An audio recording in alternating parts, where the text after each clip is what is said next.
छात्र छात्राओं को गुड मॉर्निंग, सलाम, नमस्ते। मैं फिर उपस्थित हूँ आपकी आज की 10वीं कक्षा की हिंदी की वर्कशीट को समझाने के साथ साथ आज के प्रश्न और उत्तर के साथ मैं उपस्थित हूँ। और आज हमें कृतिका आपकी पुस्तक और उसका पाठ पढ़ना है, माता का आंचल, भाग 2।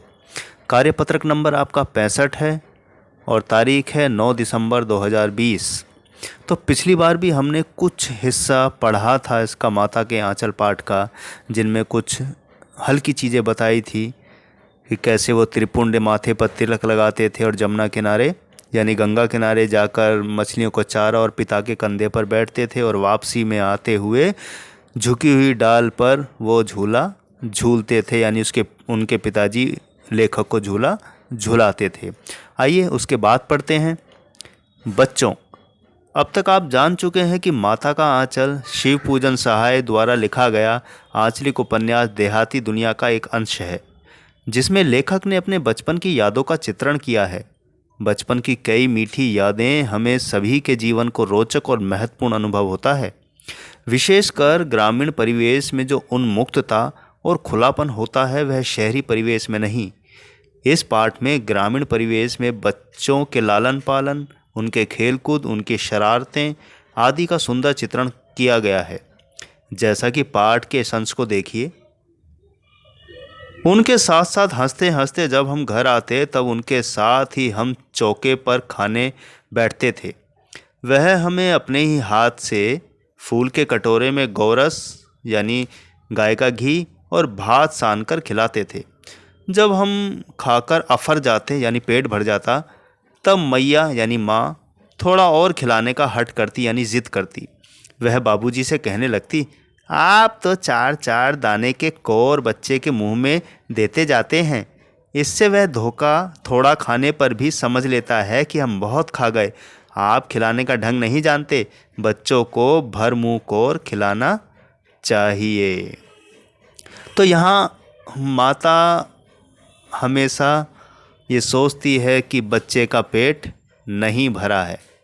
उसकी नज़र में तो वो जितना खा ले उतना कम है, क्योंकि माँ का प्रेम उसके अंदर शामिल होता है। इसलिए वो लेखक के पिताजी से लड़ती कि तुम्हें खिलाना नहीं आता है, तुम तो अजीब तरीके से खिलाते हो, बच्चे का पेट भरता नहीं है, छोटे छोटे खिलाते हो, मुंह भर यानी कि अच्छे से भर भर के उसको हाथों से खिलाना चाहिए।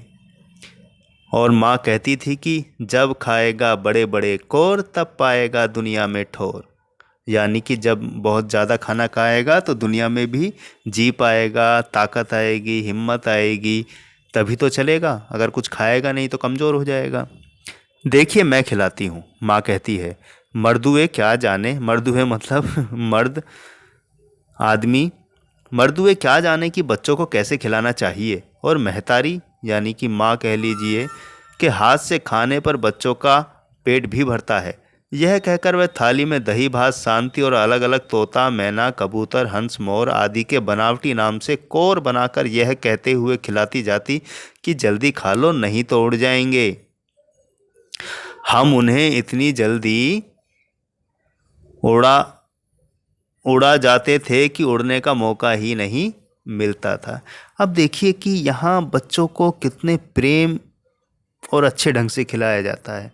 अब पता नहीं आज के शहरी जीवन में ये सब बचा है या नहीं बचा है, लेकिन लेखक ने गांव के बारे में ऐसा वर्णन किया है कि माँ का प्रेम और पिता के प्रेम में कितना अद्भुत सौंदर्य है, सुंदरता है। कहाँ देखने को मिलता है ऐसा प्यारे बच्चों, कि माँ की ज़िद, पिता के खिलाने के बावजूद भी माँ की ज़िद है कि बेटा और खाए, उसका पेट अभी नहीं भरा है। माँ के लिए वो खुद भूखा रह सकती है लेकिन आपको खिलाएगी। और पिता का प्रेम तो अपने आप में अलग ही अद्भुत होता है, जो दिखता नहीं है लेकिन होता बहुत गहरा है। तो आइए बढ़ते हैं पहले प्रश्न की तरफ। पिताजी बच्चे को कैसे खिलाते थे? आइए इसका उत्तर देखते हैं।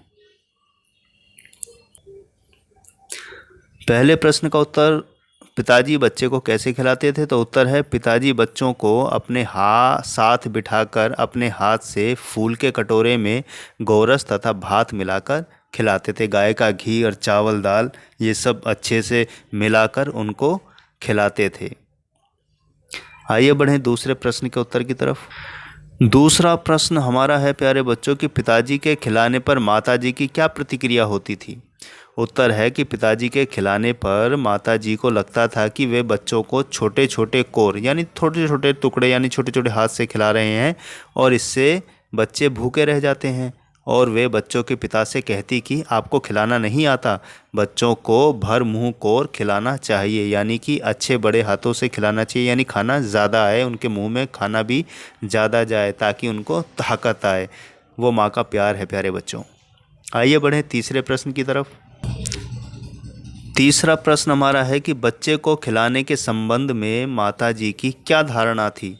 उत्तर है कि माताजी का मानना था कि बच्चों को बड़े कोर खिलाने चाहिए।